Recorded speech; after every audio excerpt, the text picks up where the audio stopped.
What is going on, guys? It's the HBRa3 here. Within this video I'm doing another best class setup. This time I'm going to be focusing on the HBRa3 assault rifle. This weapon is fully automatic. It's best in class for handling in the first 3 rounds of burst fire faster, whatever that means. All I know is this weapon, is pretty weak.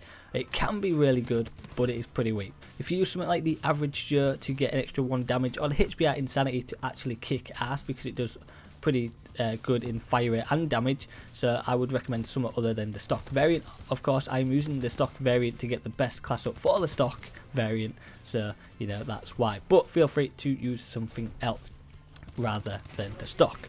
But this weapon has 8 damage, which is the lowest of low. It has 10 accuracy, 10 fire rate, and the best in its handling at 14, which is pretty good. So this weapon is used more for a locking down an area of the map, picking those people off at longer distance. This weapon is a 3-shot at pretty much any range, which has the edge over the barrel, which is a 4-shot at long distances. So again, if you play your cards right, this weapon is very good and can be very dominant. So let's get on with the class setup. So as usual, kicking this class setup off, what you're going to need are 2 wildcards, Perk 3 Greed and Primary Gunfighter. Going down to the attachments, what we do have is a 3 attachment setup: red dot sight, foregrip and suppressor. Yes, red dot sight is going to give me that precise aiming, easier aiming at longer distances, getting those long shot kills a lot easier. If you can tolerate the iron sights to this weapon, take off red dot sight, use something else. But I hate the iron sights to this weapon, so why not use a red dot sight if you hate the iron sights? It makes sense, right? Going down to the foregrip, vertical recoil. Yes, that is like the biggest thing on any game, to be honest, is the recoil to the weapon. You want to reduce that as much as possible, so the foregrip is going to just do that. And not only that, when you're shooting at long distances, it's not going to recoil as much again, so it comes in clutch at long distance shooting, and this is what this weapon is kind of built for anyway. Going down to suppressor, suppressor is going to keep you on invisible on the minimap when firing, which is really good, because if you are up close and personal with someone and you start shooting, people are going to see you on a minimap, and if you're going to get outgunned by anything what has a faster fire rate, period, because this weapon's got really crap fire rate. Unless you get the HBR Insanity, you're not going to really win gunfights up close range. Obviously you can get those crazy hip fires, those lucky shots, and you can get a few kills up close, but generally it doesn't work all the time. So I like to be kind of playing that sneaky role, moving around the map, picking people off, and being that nuisance with suppressor. So that's why I am using suppressor on this weapon. Going down to the perk setup, what we do have for perk number 1 is low profile, my personal preference.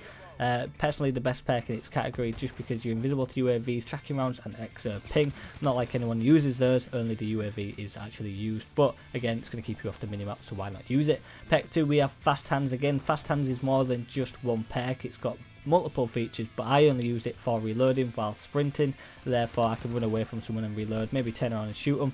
And if you're using something like exo launcher, exo ability or a secondary, you can actually use those faster, but again I don't use any of that really. But going down to perk 3 section, what we do have is toughness and blast suppressor, the 2 most clutch perks you can probably use in Call of Duty Advanced Warfare, just because toughness is going to allow you to flinch less when shot, and it definitely applies with the HBR3. If you're shooting at long distance without toughness, you're going to flinch, you're going to probably lose that gunfight, so that's something you don't want to do. Blast suppressor is going to keep you off the minimap while using extra moves. Obviously I've paired that up with low profile and suppressor, so pretty much I'm invisible on the minimap at all times, which is great. So why not use that again. Going down to the ability, we have nothing. Secondary, we have nothing. We do have a frag grenade to kind of fill in this spot. Sometimes I like to fire a random frag grenade over the map, so I might get a kill, or I might use it tactically, fire it at someone and get the kill, but most of the time it's just a gap filler. I like to kind of use one. Going down to the score streaks, we have 2 score streaks. We have the UAV at 450 points because we are using a module, extra assist points, which is also good. It's going to get you closer to your next streak, which is the missile streak. I don't really use this too often, but recently I've been using it quite a bit. I'm using missile streak with a module nano swarm, which is it comes in clutch on objective game types, but not so much on TDM, but it still works. It's 800 points, which is pretty much 8 kills on team deathmatch, including the extra point assist. You probably get it at maybe 6 kills, so it definitely comes in clutch. And I kind of like the nano swarm because it kind of makes enemies not push into the section you are putting your nano swarm in, because it kind of kills them once they're in that area. It's like a ball of death basically. But anyway guys, that's going to be the class setup for this weapon, or my personal preference, don't forget. Hopefully, you know, it works for you. If it does, I appreciate if you could leave a like, rating and a comment. Thanks for watching, and I'll see you guys in the next video.